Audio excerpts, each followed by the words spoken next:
If you have a bathtub faucet that won't turn off, this video may be right for you. This is a step-by-step, do-it-yourself repair video of a leaky bathtub faucet. So let's get at it. Saving money and conserving water are two excellent reasons to learn the simple skill of changing a washer in a faucet. The first step is to determine if it's cold water or hot water that needs a washer change. And we do this simply by putting your hand under the leaking water. On this job site, the water leaking is hot, so we know that washer needs to be changed, but we'll probably change the cold one while we're here. Now that we know what side is the problem, we're going to turn the water supply off completely.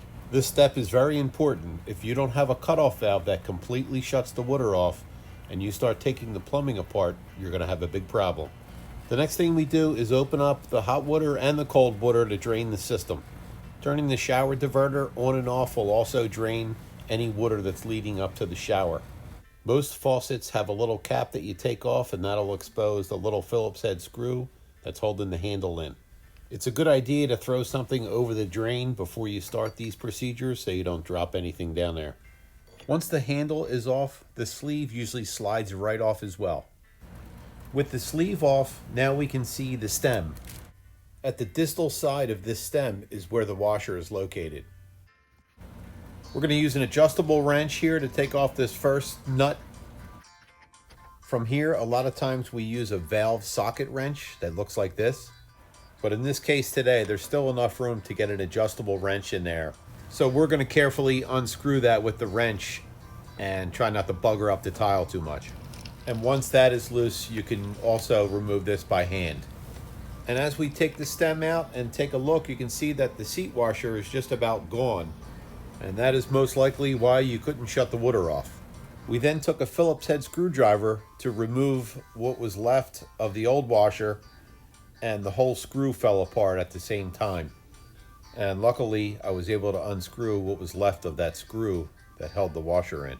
These washers are very inexpensive, and they usually come in a box with a whole bunch of sizes. This is a picture of a properly fitted washer in the end of the stem, as opposed to the old one that was causing all the leaking. The area that this new washer sits against inside this picture is called the seat. If you have a situation where you change the washer and the water keeps leaking, you may have a damaged seat.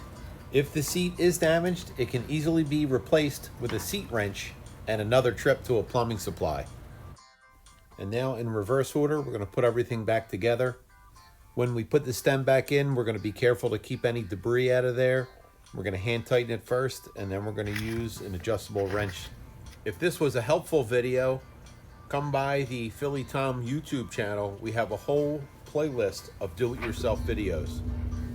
Once we're all back together, we turn the water back on, and then we head back upstairs and check our results. The water is on when it's on, and the water is off when it's off. Thank you for watching, and we will catch you next time.